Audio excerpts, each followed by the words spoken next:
Two great wins against two great champions back to back. How were you able to get it done today?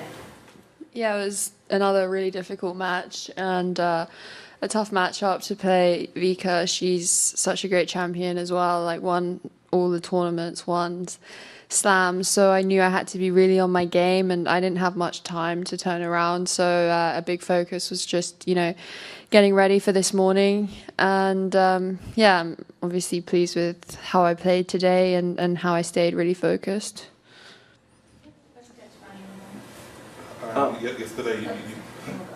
Yesterday you said that you wanted to be stingy, and by the second set you'd won like 17 games in a row, taking back to us. So how well do you feel you played? Did you feel in the zone, or like, at what level did you feel when you were out there? Yeah, I thought I was playing good tennis. I wasn't really thinking of the score too much. I was kind of just like collecting points, as many as I could. And it worked, and I knew that I had to be really on it, especially in some moments in the second set. Like there was definitely some moments where the momentum could have shifted, and she could have really clawed back that second set. And I'm really pleased with how I stuck through those big games because I could feel that they were very big games. Well, he stole my thunder, so I don't have a question now. Okay. Yeah, Ben, and then we'll go here. What is sort of fun? I mean, I've never won 17 games in a row against Serena and Azarenka. So can you describe what that feels like to do that in a 24-hour period for those of us who haven't done that? Well, it's always tricky, when things are going too well.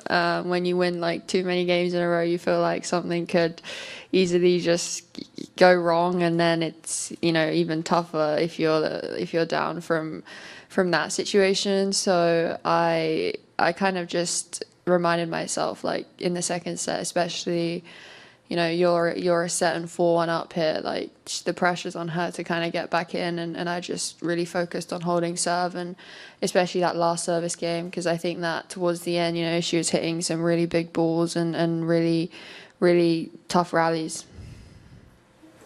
Yeah, like your ground stroke and your serve is looking impressive. You lost 6 games with 2 outstanding tennis players. Where did you find that confidence?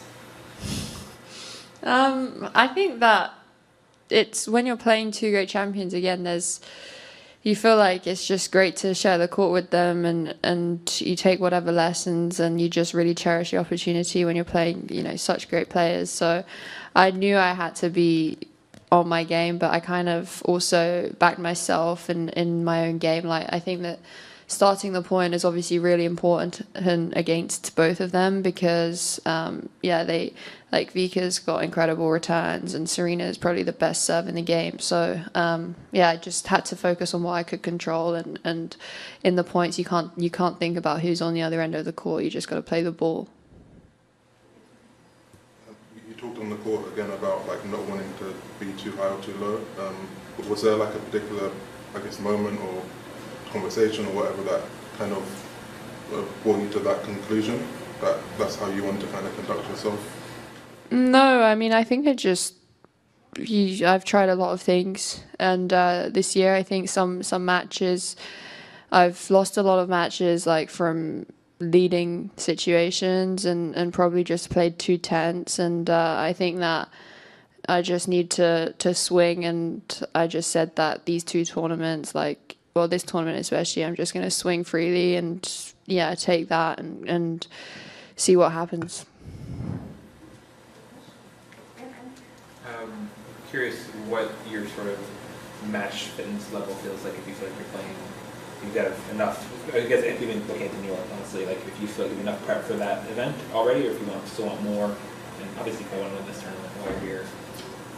Yeah, I don't know. I think for me, every match that I play is a great opportunity to be in that situation. It's more like situational points and how you play certain points that you really want to zone in and make automatic. That comes from playing a lot of matches. But I think, to be fair, every time I get a match, I'm like, yes, this is great. I get to play another one. It's more that rather than, oh yes, I won. It's more, I get another chance to improve certain areas of my match game. And I think that we'll see how this tournament goes and then decide about next week.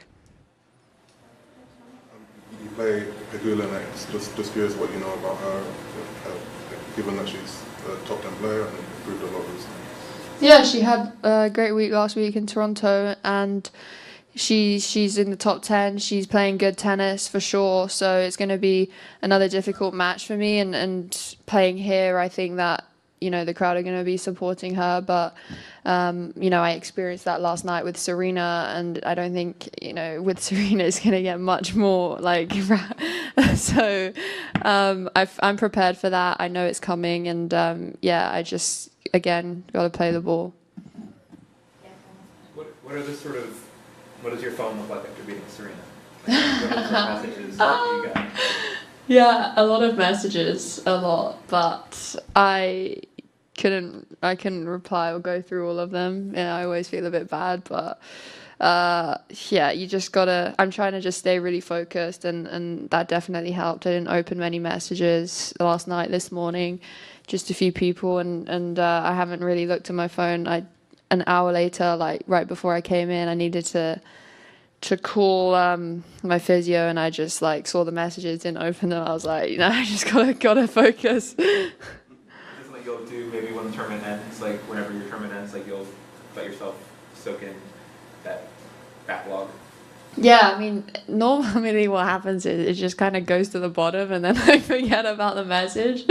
But that's never good when that happens. But I think after the tournament, I actually have to, you know, take a step back and be like, look, you just beat like 2 unbelievable champions. Like, it's a pretty good achievement. So you gotta, you know how difficult the wins are to come by, and yeah, I definitely want to soak them in. Outside of tennis tournaments, do you consider yourself a good or bad texter? Someone who gets back to people? I'm an awful texter. Like, I think I'm known for it, to my friends at least. But I feel bad, but I just, you know, like when you get so many messages, it's just tough to reply to all of them. And yeah, it's something that's kind of just happened. Roughly, like within, give or take, 100,000, how many unread messages do you currently have on your phone? Well, I haven't gone on social media for a while, so I can't really count. But I don't think the little icon, just a little icon that shows you have like the red, you know. Probably like 100. No, like, yeah. I mean, like 78 on iMessage, and then like 80 on WhatsApp or something. That's it. Thank you. I think you're like over 1,000.